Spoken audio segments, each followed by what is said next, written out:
Yun nga, itong mga nakalaban ko, nag-usap kami, bago dumating yan, sabi ko sa kanila, kung pwede lang, umatras na lang muna sila. Sabi sa akin, hindi raw sila atras. So, sabi ko, buhayin na lang natin, ang gawin na lang natin ngayon, kung sinong mananalo, magyakapan tayo sa harap ng tao. Sabi ko sa kanila. Sige, sabi sa akin. Nung dumating na yung, yung pagbilang, alas 4:30, medyo mataas na ang over ko sa kanila. Tumakbo na, umalis na. Yun ang nangyari. So, natupad po ba yung sinabi nila na tanggapin kung sino ang pagkatalo? Wala akong nakitang tinanggap nila yung pagkatalo nila.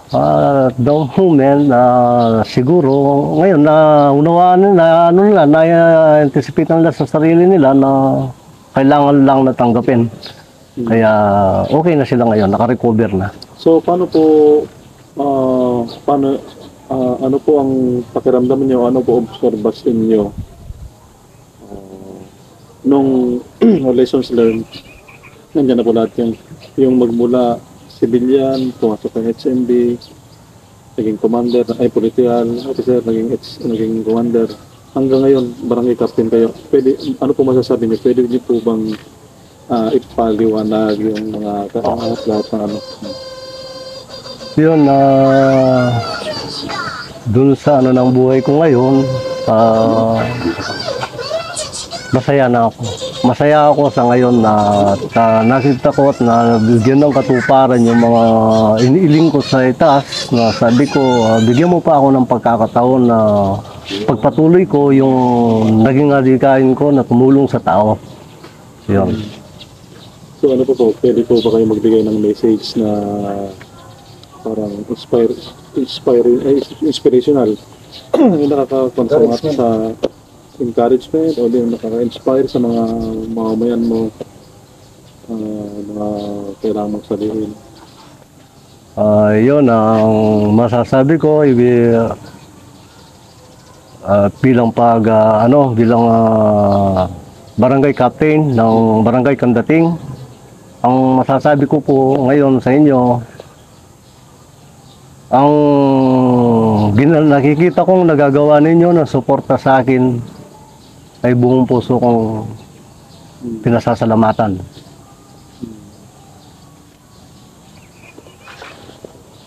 May mga ilang babalikan akong katanungan sa yung nasa loob ka pa ng Kilusan. Pwede ko po yung buwan ninyong banggitin sa yung mga nakikilala niyong mga namumuno nung panahon na kayo ay nasa loob ng Kilusan. Magbigay po ng... Sabihin na yung mga pangalan nila, kung sino-sino mga kilala ng mga namuno. Sa ngayon na nakikilala ko kagaya ni Bon Alendrino. Yan, mabait na tao yan, si Bon Alendrino.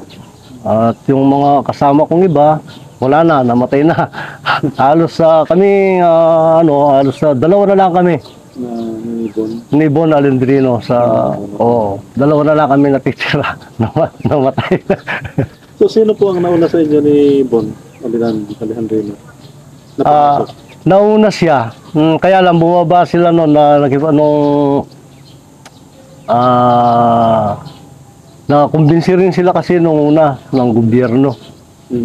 Hanggang sa dumating nga yung pagkakataon na nakita nila ang mga dating kasamaan ko na hindi na maganda yung mga ginagawa nila na mga activities nila. Nagiinuman na kasama na yan.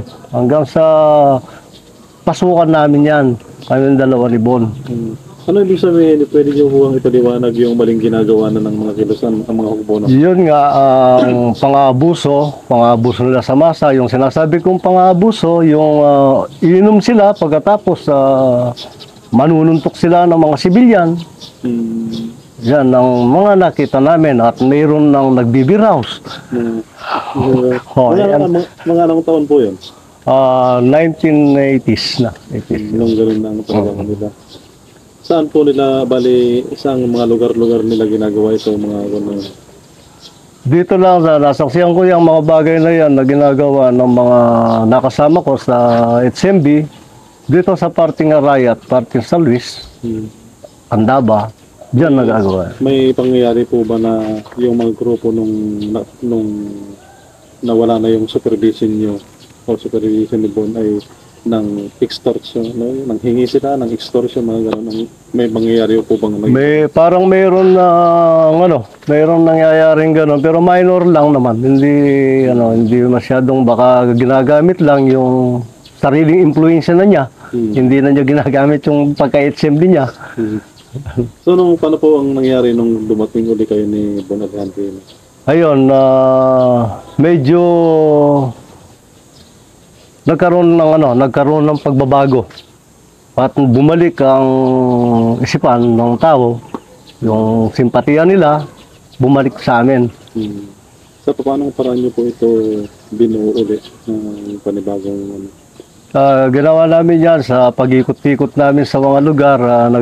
Nag-iwan kami ng mga mensahe para sa kanila. Sabi namin, gusto namin magpatuloy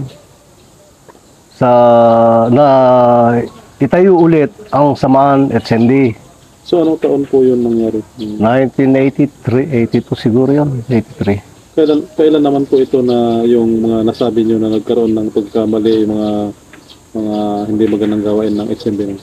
Noong time na 1980, 79, 1980. So, nung panahon na ano na yun, may pangyayari po ba na sa grupo ninyo ay may may pagkamali ang mga kasamahan o yung mga sibilyan? May dumarating po ba sa punto na pinapatay o ano yan? Mayroong ganyan na nangyari noong time. Kasama ko sila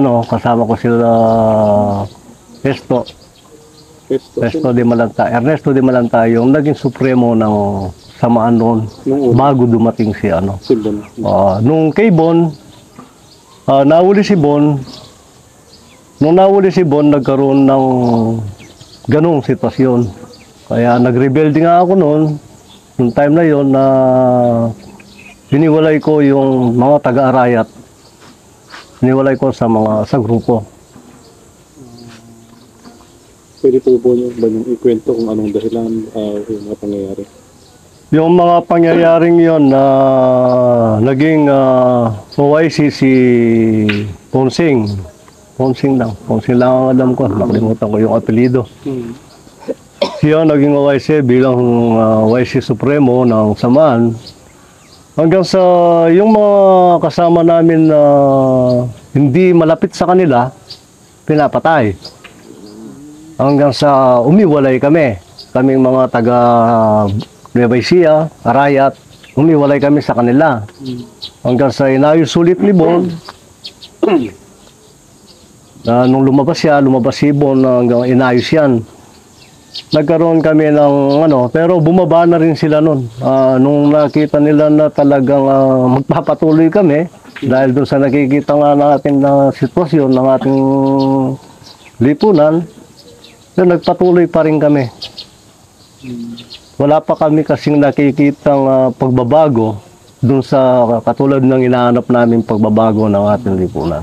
So, nagkaroon po ba ng away yung, halimbawa kayo po na humiwalay, parting Arayat, Northern Arayat, Nueva Ecija, saka yung grupo ni Candaba. Nagkaroon po ba ito ng faction o pag-aaway noon? Hindi kami dumating sa puntong yan. Dahil umarang yung masa. Umarang. Oo. So, nangyari lang po ba ito paano po ito nangyari? Yung panahon na nakakulong si Bon. Bon. Alendreno. So, anong taon po siya lumabas? Hindi ko na tama tandaan. siguro mga 1988, 89. So, nung lumabas si Bon Alejandrino, paano niya kayo uli binuo? Parang paano niya uli pinag-isa? Nag-recall siya, tumawag at nagpadala ng mensahe Bali, saan na po kayo noon? na sa Nueva Ecija ako noon. Hanggang Ang sa, grupo mo niyo noon, mga ilan po kayo noon? noong time na yun, mahigit kami 20. Yung sa Candaba po, ilan na? Marami sila. Mas marami sila. Under po siya ni, Under ni Bon. hindi yun ang ano, yung Under ni Ponsing. Ponsing. Ponsing. Yun ang OIC noon. Oo, siya mag-white. Bali, ang katungkulan po ba ninyo ni Ponsing saka ikaw ay parang parehas lang? Oo, pareho lang kami ng commander. Parehas lang commander. Kaya lang siya lang yung kinabang OIC. Siyan tinalaga. So, paano na po ang nangyari noon nung dumating si, nung naayos na? Yun, nag-usapan namin muna bago kami umarap bago na kami umarap kay Ponsing. Kami lang muna nila Bon ang nag-usap tungkol sa bagay na yun.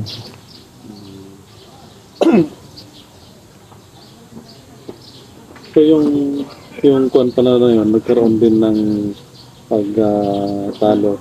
Hanggang umabot po ito ng ilang panahon Siguro almost 1 year. na gano'n naman. Oo.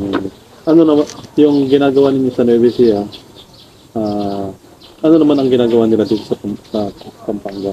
Nila Ponce? Yun sila, noong time na yun, nag-ooperate sila.